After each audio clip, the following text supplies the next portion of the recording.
Everyone, welcome to our YouTube channel fun learning coaching. मैं आपकी friend आपके साथ शेयर करूंगी क्लास +2 की केमिस्ट्री, जिसमें हम लोगों ने इलेक्ट्रोकेमिस्ट्री स्टार्ट कर ली हुई थी और उसका जो फर्स्ट टॉपिक था इलेक्ट्रोकेमिकल सेल, वो भी हमने ब्रीफली स्टडी कर लिया हुआ है। सभी जाके मेरी पहली वीडियो जरूर देखें। और दूसरी वीडियो में हम लोग बात करेंगे गैल्वेनिक सेल की, जो एक टाइप का इलेक्ट्रोकेमिकल सेल ही होता है। थोड़ा सा रिकैप्चुलेट कर लेते हैं। जो गैल्वेनिक सेल होता है वो ऐसा सेल होता है जो केमिकल एनर्जी को इलेक्ट्रिकल एनर्जी में कन्वर्ट करता है। इतना हम लोगों ने पहले ही पढ़ लिया हुआ था। अब जो नेक्स्ट बात है वो ये है कि गैल्वेनिक सेल जो होता है वो दो टाइप का होता है, और वो होता है प्राइमरी सेल और दूसरा सेकेंडरी सेल, है ना। जो प्राइमरी सेल है हमारे पास, प्राइमरी सेल ऐसे सेल होते हैं जिनको हम लोग बार बार यूज नहीं कर सकते हैं, इनकी बार बार चार्जिंग नहीं होती है। इसकी वजह से इनकी जो लाइफ टाइम रहता है, लाइफ पीरियड रहता है, वो बिल्कुल शॉर्ट रहता है। क्लियर। और दूसरा है हमारे पास सेकेंडरी सेल्स। सेकेंडरी सेल्स ऐसे सेल्स होते हैं जिनकी बार बार हम लोग चार्जिंग कर सकते हैं, इसकी वजह से हम इनको बार बार यूज कर सकते हैं। और जो सेकेंडरी सेल है इनकी लाइफ पीरियड जो रहता है प्राइमरी सेल से ज़्यादा रहता है। क्लियर। तो ये थे हमारे पास प्राइमरी सेल और सेकेंडरी सेल, जो दोनों किसके टाइप है हमारे पास, गैल्वेनिक सेल। तो आज जिस टॉपिक पे हम लोग बात करेंगे वो है ड्राई सेल, जो एक टाइप के प्राइमरी सेल हैं, मतलब उनकी लाइफ टाइम क्या है, बिल्कुल शॉर्ट है और उनको हम लोग बार बार यूज नहीं कर सकते हैं, ना इनकी चार्जिंग होती है। ठीक है। और ये भी एक टाइप का क्या है, गैल्वेनिक सेल है। ड्राई सेल में हम लोग बात करेंगे, है तो एक टाइप का इलेक्ट्रोकेमिकल सेल। तो इलेक्ट्रोकेमिकल सेल में हम लोगों ने पहले जो जो चीज़ें पढ़ी हुई थी कि उसमें क्या क्या लगता है, जैसे इलेक्ट्रोड लगता है, इलेक्ट्रोलाइट्स लगते हैं, वो हम लोग पहले देख लेते हैं कि क्या क्या होता है। बाद में हम लोग इसकी वर्किंग पे चलेंगे, स्ट्रक्चर पे चलेंगे। ठीक है। तो इसमें जो मेन चीज़ है इलेक्ट्रोड, इलेक्ट्रोड क्या लगेंगे, और दूसरा इलेक्ट्रोलाइट्स। इलेक्ट्रोलाइट्स मैंने आपको बोला था कि वही होते हैं जो हमने केमिकल यूज करने होते हैं, उसमें वही उन्हीं को हम लोग क्या बोलते हैं, इलेक्ट्रोलाइट्स बोलते हैं। तो जो इलेक्ट्रोड हम लोग इसमें लेंगे, एक होता है एनोड ना, दूसरा होता है कैथोड। दो टाइप के होते हैं, cathode means positive and anode means negative. जो एनोड होगा इस सेल में वो क्या होगा हमारे पास, जिंक, और जो कैथोड होगा इस सेल में वो होगा हमारे पास कार्बन होगा, या फिर ग्रेफाइट भी हम लोग यूज कर सकते हैं इस सेल में। ठीक है। नेक्स्ट है हमारे पास इलेक्ट्रोलाइट्स, मतलब हमने केमिकल्स कौन से यूज किए हुए हैं इसमें। तो केमिकल है हमारे पास इसमें अमोनियम क्लोराइड और जिंक क्लोराइड, ये दो हमने क्या किए हैं इसमें, इलेक्ट्रोलाइट यूज किए हुए हैं। मान लीजिए ये कोई सेल है, इसको बी से काटा हुआ है और आपको इसका डाइसेक्शन करके आधा पार्ट दिखा रहे हैं, तो उसका स्ट्रक्चर कुछ इस तरीके का होगा। हम लेयर वाइज अंदर अंदर चलेंगे, बाद में इसकी क्या देखेंगे, हम लोग वर्किंग देखेंगे। सबसे पहले है हमारे पास, देखो बाहर वाली आउटर जो हमारे पास कवरिंग रहती है, बाहर की जो लेयर है हमारे पास वो है ये, और ये बनी हुई है हमारी जिंक मेटल की, जिंक की बनी हुई है, जिंक मेटल की बनी होती है। बाहर से आपको लगेगा कि कुछ मेटल टाइप है, तो वो किस चीज़ का होता है, जिंक का बना होता है। उसके अंदर एक और लेयर आती है जिसमें हम लोग ऐड करते हैं इलेक्ट्रोलाइट्स। यहाँ पे हम लोगों ने क्या किए हैं, ऐड इलेक्ट्रोलाइट्स ऐड किए हैं। और इलेक्ट्रोलाइट्स कौन कौन से हमारे पास, ammonium chloride and zinc chloride, ये दो हम लोगों ने यहाँ पे ऐड कर दिए हुए हैं। ठीक है। उसके अंदर थोड़ी सी लेयर पे चलेंगे हम लोग, तो वो कौन सी लेयर है हमारे पास, मैग्नीशियम डाइऑक्साइड की और कार्बन, थोड़ा सा कार्बन इसमें ऐड किया होता है, और ये ब्लैक कलर का पेस्ट होता है।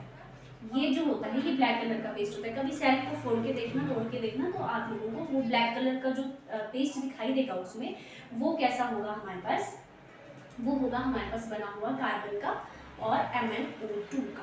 ठीक है। उसके बाद थोड़े अंदर चलते हैं, तो ये आ गया हमारे पास इलेक्ट्रोड, ये रॉड शेप्ड इलेक्ट्रोड है, और ये बना होता है मेटल का, और कौन सा मेटल, कार्बन का। ठीक है। कार्बन मेटल का बना होता है, या फिर ग्रेफाइट भी यूज कर लेते हैं। ओके। अब हम लोग इसकी वर्किंग देखेंगे कि ये काम कैसे करता है। आप लोगों ने जनरली देखा होगा कि सेल को एक बार यूज करते हैं हम लोग, फिर सेल खराब हो जाते हैं, फिर हम उसको फेंक देते हैं, नया सेल ले लेते हैं, है ना। कई बार क्या होता है कि हम लोगों ने उस सेल को यूज भी नहीं किया होता है, फिर भी क्या हो जाता है, उसकी लाइफ क्या हो जाती है, खराब हो जाती है, और वो सेल खराब हो जाता है, हम लोग उसको यूज नहीं कर पाते। इसके पीछे का भी रीजन है जो मैं आपको वर्किंग में बता दूंगी। तो लेट्स गेट स्टार्टेड। अब हम लोग चलते हैं इसकी वर्किंग की तरफ, है ना। वर्किंग में क्या होगा, जो जिंक होगा हमारे पास, ये जिंक है, इसका क्या बना हुआ है, कंटेनर बना हुआ है, मतलब ये एक टाइप का कंटेनर ही है ना। जो जिंक होगा यहाँ से क्या होगा, हमारे पास इलेक्ट्रॉन्स क्या होंगे, रिलीज हो जाएंगे। जहाँ पे इलेक्ट्रॉन्स रिलीज होते हैं कहीं पे भी, तो इसका मतलब ये है कि वहाँ पे क्या होती है, ऑक्सीडेशन होती है ना। तो जिंक क्या करेगा, यहाँ से मान लीजिए ये जिंक है, जिंक क्या बना देगा यहाँ पे, जिंक 2 पॉजिटिव आयन, 2 पॉजिटिव मतलब 2 पॉजिटिव, मतलब उसने 2 दे दिए हुए हैं, 2 इलेक्ट्रॉन्स क्या कर देगा, ये रिलीज कर देगा 2 इलेक्ट्रॉन्स। जो 2 इलेक्ट्रॉन्स होंगे हमारे पास, वो कहाँ जाएंगे, इस कंटेनर में ही ट्रेवल करेंगे। ठीक है, इतना सा पता होना चाहिए पहले कि ये 2 इलेक्ट्रॉन्स क्या करेंगे, यहाँ पे ट्रेवल करेंगे, और वो इस जिंक के कंटेनर में ही ट्रेवल करते हैं पहले। और फिर क्या होगा, अब अंदर जो पेस्ट है हमारे पास, वो है हमारे पास ये अमोनियम क्लोराइड, है ना। अमोनियम क्लोराइड क्या होता है, जब ये जिंक 2 पॉजिटिव जो होता है हमारे पास, ये क्या कर देता है, एकदम से क्लोराइड के साथ में, जो हमारे पास क्लोरीन है, इसके साथ में रिएक्ट कर जाता है। क्यों, क्योंकि जो अमोनिया होता है उससे ज्यादा रिएक्टिव हमारे पास क्या है, जिंक है ना। तो ये जिंक क्या कर देगा, अमोनिया को क्या कर देगा, हटा देगा, और आपके पास क्लियर जो हमारे पास ये है क्लोरीन, इसके साथ में क्या कर देगा, रिएक्ट कर देगा और जिंक क्लोराइड बना देगा। इतना सा काम होता है जिंक 2 पॉजिटिव का। ठीक है, उसके बाद हमारे पास यहाँ से क्या बचा, अमोनियम ना, NH4 पॉजिटिव। अब देखो जो NH4 पॉजिटिव है ना, 4 पॉजिटिव, एक पॉजिटिव नहीं 2 पॉजिटिव, क्यों, क्योंकि जिंक में कितना है हमारे पास 2 पॉजिटिव, तो ये कितना होगा 2 पॉजिटिव, है ना।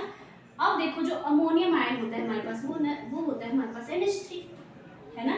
तो इसका मतलब ये है कि इसके पास क्या है, एक और हाइड्रोजन है। तो इसका मतलब ये है कि ये है NH3, एक हाइड्रोजन और है इसके पास, NH3 एक हाइड्रोजन और है इसके पास, क्योंकि ये है 2 मॉलिक्यूल्स हमारे पास, है ना, क्योंकि 2 जिंक आएंगे और 2 ही क्या होंगे, NH4 भी रिलीज होंगे।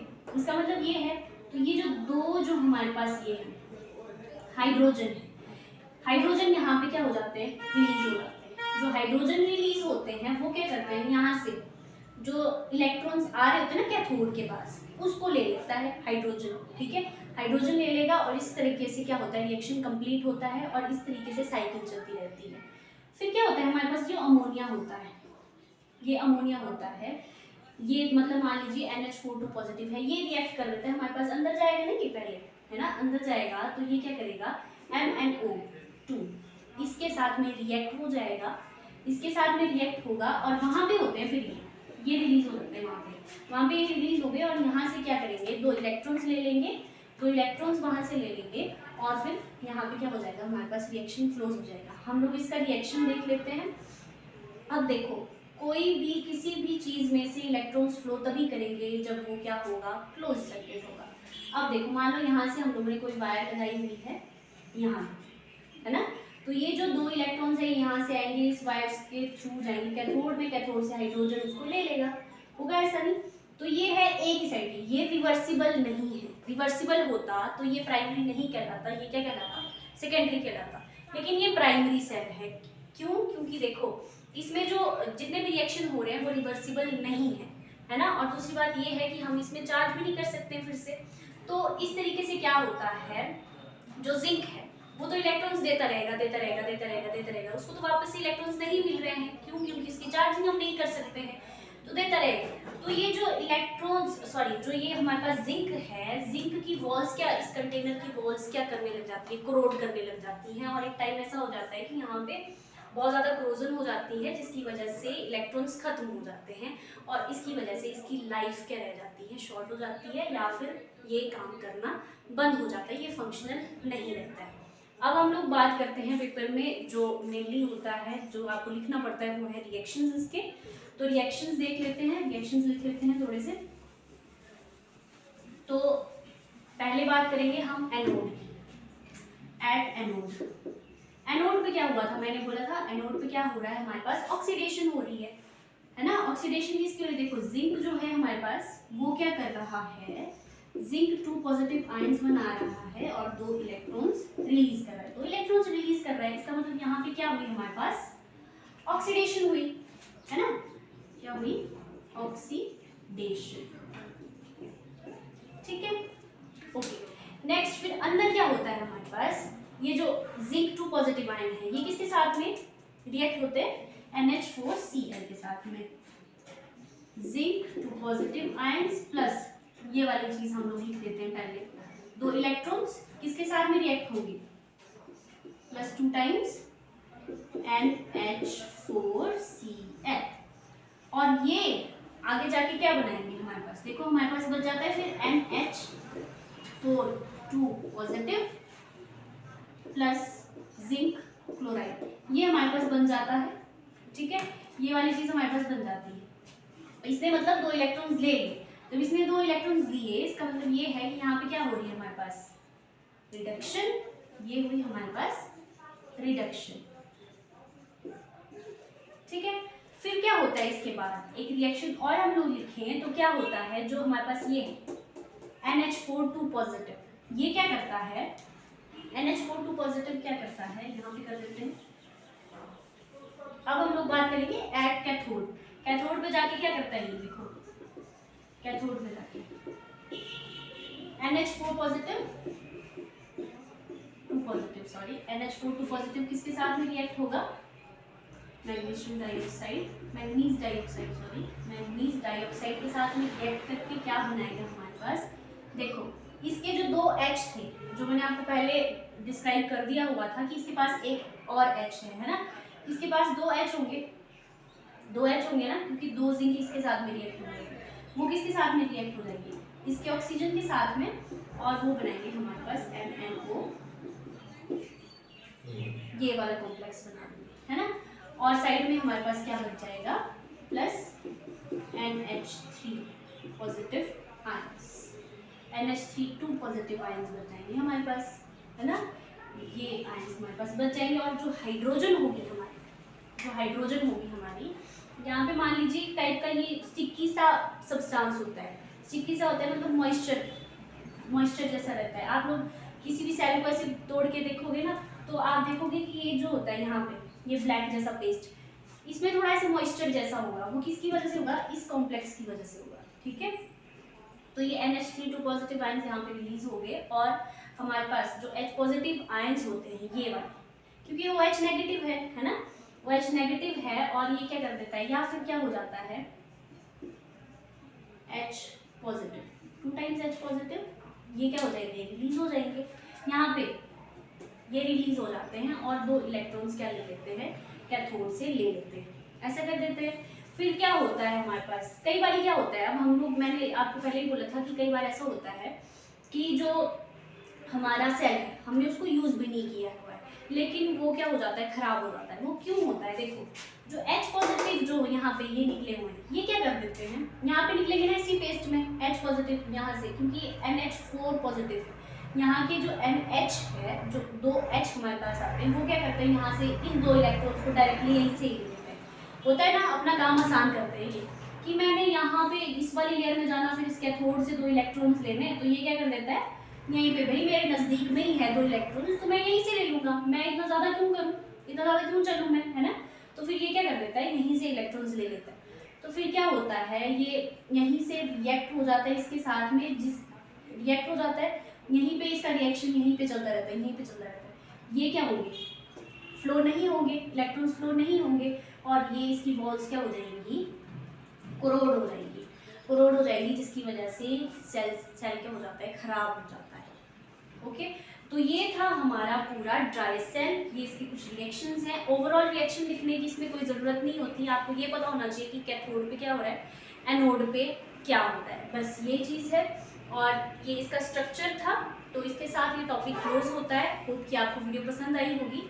Thank you so much for watching.